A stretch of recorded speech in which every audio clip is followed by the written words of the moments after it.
Em 5 de novembro de 1952, ocorreu uma das piores catástrofes naturais na União Soviética nas Ilhas Kurilas. As pessoas choravam, gritavam. Poças d'água, lascas, telhados caídos estavam por toda parte.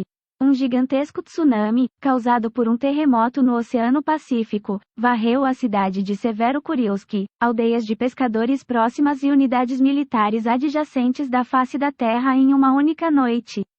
Um tanque estava virado, tal era a força da água. As dimensões do desastre natural eram aterrorizantes.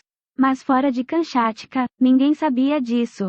A informação sobre a tragédia foi classificada, e aos militares que participaram da operação de resgate foi ordenado que se calassem. Milhares de pessoas foram mortas pela fúria da natureza, e o número exato de vítimas é desconhecido até hoje. Todos os corpos eram constantemente levados para a costa. E havia uma quantidade incrível de corpos. A reconstrução do que aconteceu só foi possível anos depois, graças aos depoimentos de testemunhas oculares e aos relatórios de especialistas hidrógrafos. Mas mesmo hoje há muitos pontos em branco no caso da tragédia de Kuril. O que aconteceu naquela noite fatídica na região de Kuril? Com que objetivo as autoridades esconderam informações sobre o desastre natural? E por que o número exato de mortos ainda é desconhecido? Inscreva-se no canal e toque no sino. Vamos descobrir agora. Segredos soviéticos. Cidade no anel de fogo vulcânico. Na década de 1940, as Ilhas Kurilas e a parte sul de Sakhalin pertenciam ao Império Japonês. A pesca era desenvolvida na região. Os habitantes locais estavam ativamente explorando a costa, se unindo em cidades e aldeias de pescadores. Assim, na ilha de Paramushar, na costa do Estreito de Kuril número 2, surgiu a cidade de Kazivabara. Após o final da Segunda Guerra Mundial e a rendição do Japão, a cidade de Kazivabara, juntamente com todas as Ilhas Kurilas, tornou-se parte da União Soviética. A cidade foi imediatamente reconstruída ao estilo russo e, em 1946, a cidade foi renomeada para Severokurilsk. Como a proximidade da região com o antigo país agressor exigia cuidados especiais, militares e equipamentos pesados foram transferidos ativamente para as Kurilas. Aqui, para uma vida melhor, foram enviados trabalhadores soviéticos comuns. Como resultado, no início dos anos 50, Severokurilsk se tornou um dos maiores assentamentos nas Ilhas Kurilas. Segundo várias estimativas, naquela época viviam de 4 a 6 mil pessoas em seu território, sem contar os guardas de fronteira e militares. Os residentes da região sabiam que ao longo da península de Kamchatka e das Ilhas Kurilas havia uma parte do Círculo de Fogo do Pacífico, a chamada Anel de Atividade Tectônica, conhecido como o Anel de Fogo Vulcânico.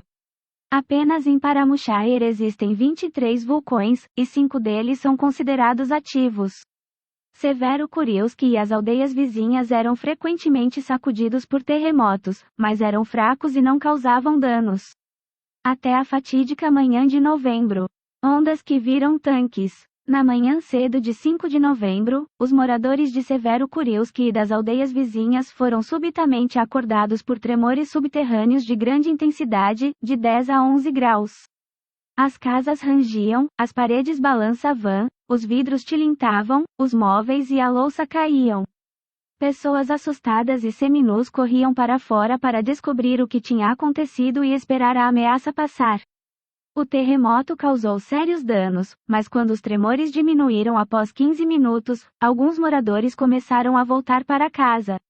No entanto, na época, ninguém suspeitava que o epicentro do terremoto estava no Oceano Pacífico, a centenas de quilômetros de Severokurilsk.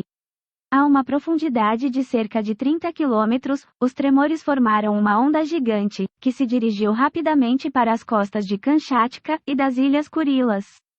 Cerca de 40 minutos após o terremoto, a onda atingiu Severokurilsk. Nesse momento, os moradores ouviram um estrondo e um estalo terríveis vindo do mar. Aqueles que voltaram para casa após o terremoto correram para as ruas em pânico, pegando crianças e roupas quentes. Os policiais foram os primeiros a ver a causa do barulho nas primeiras horas da manhã. Eles abriram fogo no ar gritando: "A água está vindo!" Enlouquecidos de medo, os moradores corriam para o outro lado da cidade, em direção às colinas. Escalavam essa colina, e ela já estava coberta de gelo. Pessoas em pânico se agarravam aos pés umas das outras para se apoiarem em algo.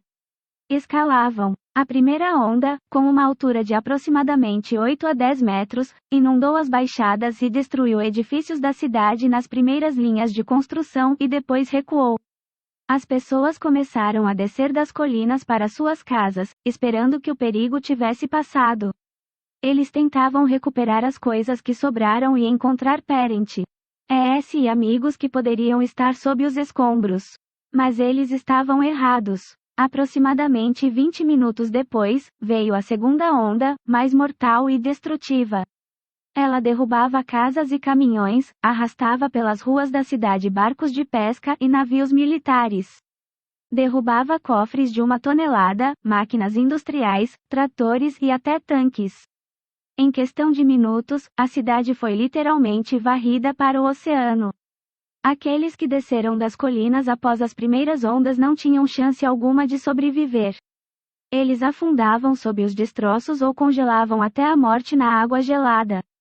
A terceira onda completou a destruição, alegam testemunhas, levando para o Oceano Pacífico quase tudo o que estava na costa. Quando amanheceu sobre Severo Kurilski, diante dos moradores que conseguiram se salvar nas colinas, uma cena aterrorizante se desenrolou. Da cidade outrora próspera, praticamente nada restava. Apenas o monumento ao herói da União Soviética, o aviador Talalikin, parte dos portões do estádio da cidade e alguns edifícios localizados nas colinas distantes da costa sobreviveram. Como se descobriu mais tarde, o tsunami afetou não apenas Severo Kurilski, a onda alta cobriu todas as aldeias de pescadores vizinhas e unidades militares, a ilha vizinha de Chunshu, a baía de Mussel na ilha de Onekotan e as baías de Piratikov e Olga em Kamchatka. A potência dos tremores subterrâneos era tão intensa que as ondas destrutivas chegaram até as ilhas havaianas.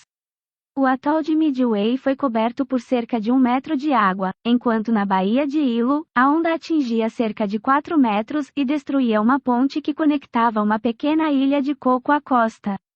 O tsunami também causou danos à costa oeste dos Estados Unidos e foi observado nos sensores de maré em toda a bacia do Pacífico. No entanto, foi nas Ilhas Kurilas que a situação foi mais terrível. A água levou para o oceano não apenas a cidade, mas também todas as pequenas vilas próximas, guarnições militares e estações de pesca. Consequências completamente secretas. Durante 2 dias, o Comitê do Partido Comunista do Kamchatka, o Comando da Frota do Pacífico e Moscou foram informados sobre a terrível catástrofe. Militares e equipes de resgate foram enviados para Paramushayar e Chunshu. Uma evacuação em larga escala dos afetados teve início. Quando nos levaram de trator com reboque da colina até o estreito, para nos enviar de barco, era assustador olhar ao redor, não havia estradas. O motorista do trator escolhia um lugar para não cair em um buraco, porque esses buracos, essas rachaduras durante o terremoto, todos estavam cheios de água. Estávamos indo, olhando, com medo, e ao redor estavam cadáveres, envolvidos em arame, vestidos, seminus, crianças. Aguardando o resgate, as pessoas exaustas se reuniam em torno de fogueiras e em edifícios parcialmente destruídos. Mas havia também aqueles que decidiram se aproveitar da tragédia de Kuril. Nos relatórios da polícia, há um registro de que no mesmo dia os militares da guarnição coletaram álcool, conhaque e champanhe espalhados pela cidade e, embriagados, começaram a saquear. Os trabalhadores da frota oceânica invadiram um cofre e roubaram dele 274 mil rublos. Mais tarde, todos foram detidos. Apesar da escala monstruosa da tragédia, ninguém tinha a intenção de informar aos cidadãos soviéticos sobre o que estava acontecendo na costa de Kamchatka. A informação sobre o tsunami nas Kurilas foi classificada como top secret, e os jornais soviéticos não publicaram uma palavra sobre a catástrofe no dia seguinte ou nos dias subsequentes. O povo soviético celebrava entusiasticamente o 35º aniversário da Grande Revolução de Outubro. Há rumores circulando, as Kurilas afundaram. Por que você está divulgando segredos militares? Você poderia acabar na prisão. Segundo rumores, a tragédia foi classificada porque as Kurilas ficaram desprotegidas contra seus vizinhos mais próximos. Todo o contingente militar da ilha foi arrastado para o mar. Os poucos sobreviventes tiveram que ser transportados para o continente. Parte da informação sobre a tragédia só foi desclassificada no início dos anos 2000, quando os arquivos do Departamento Naval se tornaram publicamente acessíveis. Está registrado neles que um total de 2.336 pessoas foram vítimas do tsunami em 1952. No entanto, os historiadores acreditam que o número de vítimas foi de pelo menos 8.000, e, de acordo com algumas fontes, cerca de 14.000. As estatísticas oficiais incluíam apenas os residentes cujos corpos foram encontrados. No entanto, no mesmo dia, a grande inundação não apenas levou a cidade, mas também todas as vilas de pescadores circundantes, bem como várias unidades militares na ilha de Paramushire e na vizinha ilha de Chunshu. O Ministério da Defesa ainda mantém em segredo quantos soldados e oficiais desapareceram naqueles dias. As vítimas do tsunami foram enterradas por muitos meses. O oceano trouxe os corpos dos falecidos para a costa até a primavera. Por obra do destino, o futuro famoso escritor de ficção científica Arkady Strugatsky estava servindo na ilha de Chunshu na época, atuando como intérprete militar no estilo japonês. No início de dezembro, ele escreveu para seu irmão mais novo, Boris: "Estive em uma viagem de negócios para a ilha de Chunshu.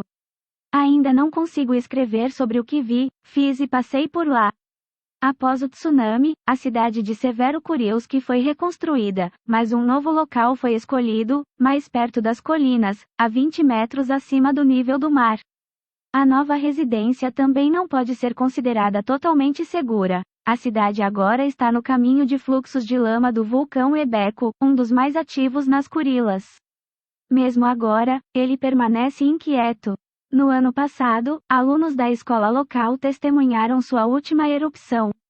Assim, Severo-Kurilsk hoje pode se encontrar no epicentro de outro desastre natural. Já nos anos 1950, muitos dos evacuados da ilha decidiram nunca mais retornar. Portanto, algumas aldeias e algumas empresas de pesca permaneceram abandonadas.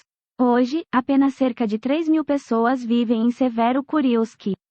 A vizinha ilha de Chunshu tornou-se completamente desabitada. No final do século XX, todos os assentamentos em seu território deixaram de existir. No entanto, a catástrofe nas Ilhas Kurilas teve uma consequência importante. Em 1956, a USSR estabeleceu um sistema de alerta de tsunami que monitora a atividade natural na região e emite alertas antecipados de perigo. O que você acha sobre o número real de vítimas do tsunami das Kurilas? Por que as autoridades tentaram persistentemente esconder a catástrofe?